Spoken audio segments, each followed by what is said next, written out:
Actes des Apôtres, Acte 8, à partir du verset 9 à 14 et de 18 à 24. Je lis la parole au nom de Jésus. La magie étonnait le peuple de la Samarie, se faisant passer pour un grand personnage. Tous lui étaient attachés, depuis le plus petit jusqu'au plus grand. Et il disait, celui-ci est la grande puissance de Dieu. Des mains des apôtres, il leur offrit de l'argent en disant, accordez-moi aussi ce pouvoir, afin que celui à qui j'imposerai les mains reçoive le Saint-Esprit. La Bible dit que ce Simon était un magicien et il le faisait à perfection. Amen. Amen. Il le faisait tellement bien que les gens le vénéraient au point où on disait qu'il était la puissance de Dieu. Amen. La Bible nous dit que les gens le regardaient avec étonnement. Ce moment-là, Philippe, qui est allé en Samarie pour annoncer la bonne nouvelle, parler de l'évangile. Et le peuple samaritain a accepté le Seigneur. Ils ont été baptisés après avoir cru. Amen. Amen. Et y compris Simon le magicien. Simon n'a pas fait l'exception. Simon le magicien, la Bible nous dit que lui aussi il a cru, il s'est fait baptiser. Amen. Mais il y a quelque chose qui s'est passé dans son comportement. Donc je vais faire ressortir ce matin, en fait que chacun de nous puisse être honnête, sincère vis-à-vis de Dieu, par rapport à son adoration. Il confesse le Seigneur. C'est dans quel but, dans quelle motivation, qu'est-ce qui motive cette personne, qu'est-ce qui me motive, qu'est-ce qui te motive, et puis tu suis le Seigneur.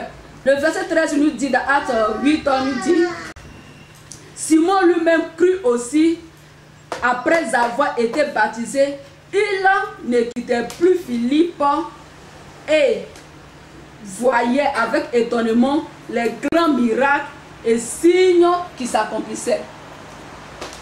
Ça a attiré mon attention. Il était attaché, il ne quittait plus Philippe. Pourquoi? Parce qu'il a reçu le Seigneur Jésus comme sauveur, mais parce qu'il reconnaît que Jésus est Dieu. Mais ici on nous dit clairement qu'il ne quittait plus Philippe parce qu'il voyait avec étonnement. C'est-à-dire que ça le fascinait pour lui. C'était aussi peut-être une autre forme de magie. C'est-à-dire que quand il a quitté pour lui, entre guillemets, il a abandonné sa magie, donc il faisait, et il a vu ce que Philippe faisait, et il s'est dit, mais tiens, lui là, il peut faire mon affaire. Il peut faire mon affaire. J'aurais voulu entendre vous dire non, quand il a cru, il a été baptisé, il s'est accroché au Seigneur, il méditait la parole, il était dans les enseignements des apôtres, il était dans les enseignements, dans les méditations, dans l'évangile de la parole. Mais on nous dit qu'il ne quittait plus Philippe parce qu'il voyait les grands miracles. On dit il, c'était il au singulier, que c'est Simon seul qui ne quittait plus Philippe. Mais les autres se sont attachés. C'est-à-dire qu'aujourd'hui, tu t'es donné au Seigneur, mais tu n'as pas abandonné. Certainement tu t'es donné au Seigneur parce que ceux avec qui tu t'assois pour prier, ils ont quelque chose qui t'intéresse. Mais si tu te comportes comme ça, c'est que tu n'as pas été fatigué dans le monde. Si tu étais vraiment fatigué dans le monde, tu allais abandonner tout dans la main du Seigneur et le suivre. Pas pour ce qu'il fait, mais pour ce qu'il est. Amen. Amen. On suit le Seigneur pour ce qu'il est, parce qu'il est Dieu.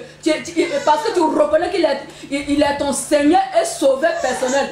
Pas parce qu'il a fait pousser les pieds, pas parce qu'il a ressuscité les morts, pas parce qu'il t'a donné du travail, pas parce que tu dors dans une maison.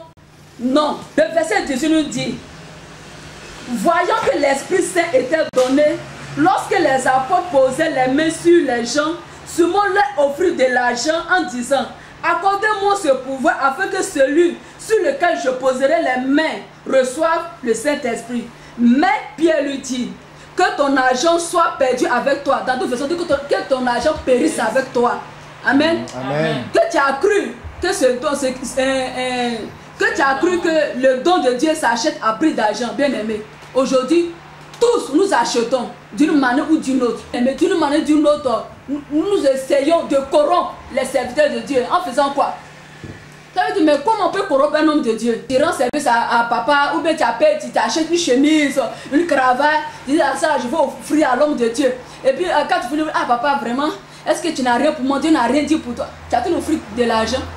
C'est comme tu es en train de corrompre. C'est comme tu vas amener l'homme de Dieu qui se trouve au devant de toi, le serviteur ou la servante de Dieu qui se trouve au devant de toi, à te donner ce que tu veux. Mais indirectement, tu dis, mais je ne fais que demander, mais si tu ne fais que tu. Si il a reçu quelque chose pour toi, ou bien si elle a reçu quelque chose pour toi, c'est pas toi qui vas demander. Je ne suis pas de dire que demander c'est un péché. Mais quand ça devient pour toi c'est une habitude. Quand tu prends le matériel pour pouvoir séduire les serviteurs de Dieu, bien aimé, tu es égal comme Simon. Simon qui a offert de l'argent pour recevoir la puissance. Amen. Amen. Que ton cœur n'est pas, car ton cœur n'est pas droit devant Dieu, renonce donc à ta méchanceté, bien aimé. Voici les raisons pour lesquelles tu donnes ta maison pour qu'on prie dedans. Voici les raisons pour lesquelles peut-être bien aimé tu joues ta guitare. Voici les raisons pour lesquelles tu quittes ta monte pastorale. Amen. Amen. Tu mesures vraiment ton cœur parce que tu ne viens pas. Tu ne viens pas parce que tu veux adorer Jésus. Tu ne viens pas parce que tu sais que Jésus est ton Seigneur Sauveur. Mais tu viens parce que tu veux atteindre un but. Amen. Tu recherches quelque chose. 23 au verset 24. Je lis la parole au nom de Jésus. Jésus les connaissait tous, mais ne se fiait pas. C'est-à-dire qu'il connaissait la profondeur des cœurs. Bien même qu'ils ont vu les miracles. Il déclare que Jésus sonde les cœurs et les reins, bien aimés. Comment tu dois adorer Jésus? Pas dans les semblants, pas dans le faux. Dieu n'est pas là. Dans Jean 2, 23, 24 dit que Jésus ne se fiait pas. Si c'est ça, Dieu va te révéler de bon d'accord. Le jour où tu vas reconnaître que je suis réellement ton sauveur Seigneur personnel pour toi, c'est ce jour-là que je vais descendre dans ta vie, je vais descendre dans ta maison. Mais en ce moment-là, je vois dans ton cœur que tu t'assembles avec X ou bien Y parce que tu mesures quelque chose, tu veux en profiter.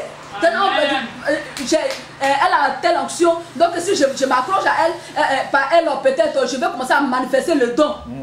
Manifester le don là, comme ça, les gens me voient que je suis puissant, je suis servant de Dieu, je suis serviteur de Dieu. Mais si Dieu fait cela, si c'est ce qui t'anime, à quoi ça, tu réponds toujours présent, bien aimé, il faut te repentir.